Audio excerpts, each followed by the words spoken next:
Hello everyone, আশা করি সবাই ভালো আছেন। বর্তমান পরিস্থিতিতে তো বীর মুক্তিযোদ্ধাদের কিছু আপডেট নিয়ে আপনাদের মাঝে চলে আসলাম। তো যারা এখনো আমাদের চ্যানেলটা সাবস্ক্রাইব করেনি, অবশ্যই আমাদের ইউটিউব চ্যানেলটি সাবস্ক্রাইব করে আমাদের সাথে থাকবেন বিভিন্ন তথ্যের জন্য। তো অনেকেই আমাদের কাছে অনেক রকম প্রশ্ন করেছেন, তো তার প্রেক্ষিতে আমরা বলতে চাই প্রথমে যে দেশ নতুন ভাবে গঠিত হতে যাচ্ছে, যা খুবই সাধুবাদ জানিয়েছেন সুশীল সমাজ, ছাত্র জনতা এবং মুক্তিযোদ্ধা পরিবারও।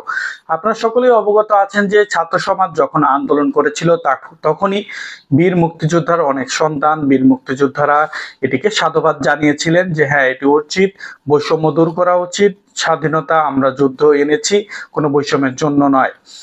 তো দেখা যায় তারই প্রেক্ষিতে এই যে বাস্তবতাটি হয়েছে বর্তমানে, তো এটির মাধ্যমে যাতে আমরা ভবিষ্যতে দেশকে সুন্দরভাবে এগিয়ে নিয়ে যেতে পারি, তো তারই আমরা আশাবাদ ব্যক্ত করছি। কিন্তু এর মধ্যে দেখা যায় অনেকেই অনেক রকম খারাপ পরিস্থিতি সৃষ্টি করার চেষ্টা করছে, যার ফলে সংখ্যালঘুরা খুবই বিপদের মধ্যে আছেন। তো তাদের যাতে কোনো রকম সমস্যা না হয়, তো আমাদের সকলের উচিত তাদেরকে পাশে থাকা। বিশেষ করে মন্দিরগুলো ভাঙার অনেকে চেষ্টা করবেন, আমরা সবসময় চেষ্টা করব যাতে এলাকা ভিত্তিক ভাবে ছাত্র সমাজকে সাথে নিয়ে আমরা এগুলো রুখে দিতে পারি।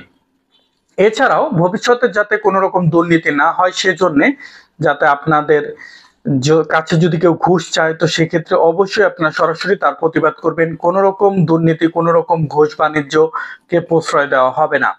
তো বীর মুক্তিযোদ্ধার এবং বীর মুক্তিযোদ্ধা পরিবারের অনেকেই আমাদের কাছে অনেক রকম প্রশ্ন করেছেন।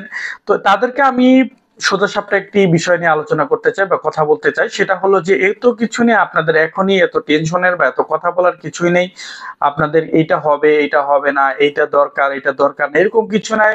আপনারা নিজের মতো যেভাবে স্বাভাবিক জীবনযাপন করছেন সেভাবে করতে থাকেন। দেশ এবং দেশকে যেভাবে এগিয়ে নেওয়া যায়, দেশের উন্নতি কিভাবে আনা যায় সে ব্যাপারে এগিয়ে নিয়ে যেতে থাকেন। তো অনেকেই ভাতার ব্যাপারে, অনেকের যে বিনিবেশের কার্যক্রম আছে এই ব্যাপারে অনেকে প্রশ্ন করে আছেন। তো এগুলো যেমনি আছে এমনি চলমান থাকবে বলে আমরা আশাবাদী। এই ব্যাপারে কোনো কিছু এখতিয়ার বা বলার অধিকার আমাদের কারণেই সরকার নির্ধারণ করবে, কিন্তু তারপরে এগুলো এরকম ভাবে চলবে। তো আপনাকে আগ বেরিয়ে বা অতি উৎসাহিত হয়ে কোনো কিছু বলার বা কোনো কিছু করার অবশ্যই কোনো রকম প্রয়োজন নেই। তো সবাই ভালো থাকবেন। তার আগে আমি অবশ্যই বলতে চাই, যারা আমাদের ইউটিউব চ্যানেলটি সাবস্ক্রাইব করেনি, অবশ্যই আমাদের ইউটিউব চ্যানেলটি সাবস্ক্রাইব করে আমাদের সাথে থাকবেন। ধন্যবাদ।